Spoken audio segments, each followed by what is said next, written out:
vocês vão colocar e pressentir as emoções que eu tive, as dores imensas, as angústias de se ser empresário, sobretudo quando a gente vem de uma família modestíssima e sem base material nenhuma.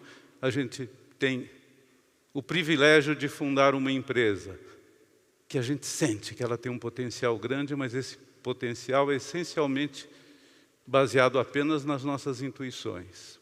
Então eu peço a intuição de vocês para preencherem as lacunas emocionais, os altos e baixos, as dores e as alegrias imensas, os encantamentos que eu tive na minha já longa carreira como empresário, minha longa carreira como profissional também. Aos 12 anos, eu ouvia minha irmã falando do sonho empreendedor dela. Ela me explicava que gostaria de ter, depois de casada, um ambiente separado na casa dela, em que ela faria limpeza de pele para suas clientes. No momento exato em que ela descrevia como ela ia aplicar compressas de água de rosas nos olhos de suas clientes, eu tive um pensamento que não veio daqui, veio das vísceras, veio do fundo de mim mesmo. E eu, aos 12 anos, eu falei, eu vou fazer os cremes que elas vão usar em casa. Foi uma emoção que, um arrepio, e eu tenho uma vida pródiga em arrepios, graças a Deus, um arrepio que ainda me acompanha.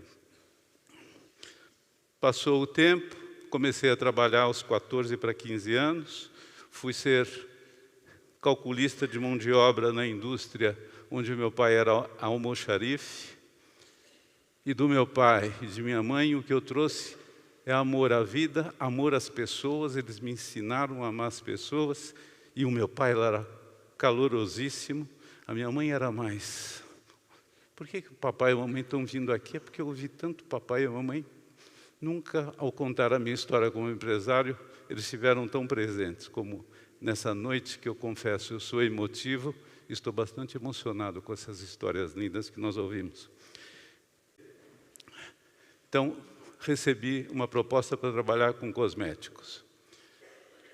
Fui gerenciar um laboratório de cosméticos que, subitamente, eu fui para lá pensando assim, cosméticos, coisas de meninas, deve ser um bom negócio, fácil de dirigir.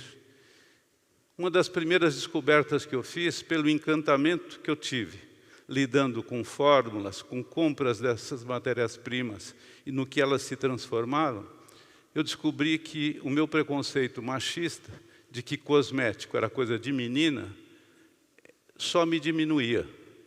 E todo o preconceito demonstra a nossa incapacidade de coração e de cabeça de nos abrir para a realidade que a vida é, que o mundo é.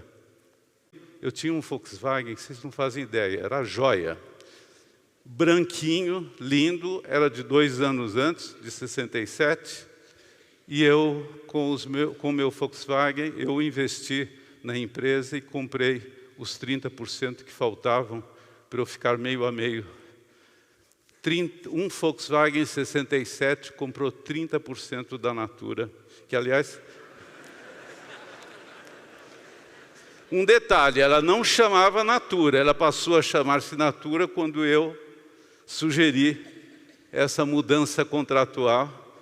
Demos o nome de Natura e eu saí desesperado para visitar um amigo meu, que é uma das maiores riquezas da nossa vida, estejamos ou não abertos para isso, tenhamos ou não descoberto, são as amizades. Eu tive, não uma quantidade enorme de amigos, mas todos eles foram indispensáveis na minha vida. Este meu amigo que fui visitar chamava-se Sanakan, e ele foi muito conhecido no Brasil. Ele tinha um dom. Sanakan, em sânscrito, quer dizer o leitor de mãos. Ele lia mãos e olhava a cabeça da gente, tinha umas visões. Fui visitar realmente angustiado com a complexidade daquele momento. Nosso único cliente desistiu da gente. Eu formulei atender o estoque dele por 3 meses e era tudo que nós tínhamos como como capital para continuar a empresa. Fui visitar o professor Sanacan, ele olhou minha mão, olhou minha testa e falou: eu vejo um trator que vai se mover muito lentamente no início, mas vai gerar uma força que nada conseguirá deter. Vai alimentar legiões, material e espiritualmente. Semear é o seu destino. A frase, o impossível é apenas o começo de todas as possibilidades, começou a me fazer sentido e me a entusiasmar. Bem, o tempo é curto e eu vou começar a ser mais telegráfico. Como nós fizemos para resolver a empresa? Primeiro, abrimos uma pequena loja, porque como nós temos uma linguagem nova para os cosméticos, nós tínhamos que ter... Não encontrávamos pelo meio tradicional de drogarias, etc., ninguém interessado em adquirir aqueles produtos, que eram vários produtos para tratamento. Então, abrimos uma pequena loja na Rua Oscar Freire, e antes dela ser essa coisa fashion que ela se transformou, no dia da inauguração, nós distribuímos a todos os passantes um cartão com rosas brancas, entregando a cada um que passava, a cada carro também, o nosso endereço com uma mensagem nossa. Está ali. A mensagem era linda, fui eu que escrevi.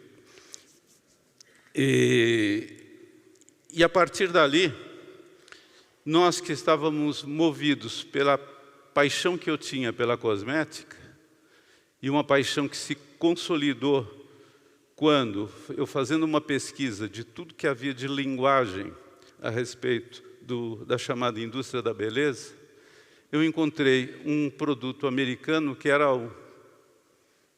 um sonho de muitas mulheres no Brasil.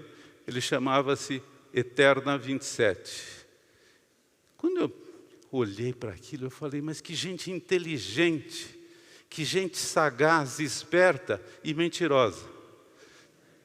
Nasceu naquele momento, primeiro, a convicção de que a venda da ilusão sempre entusiasmou a cosmética que vigora desde o século XIX, completamente distantes das origens que nós tínhamos de cosméticos do Egito Antigo, quando os cosméticos eram fabricados para invocação do divino.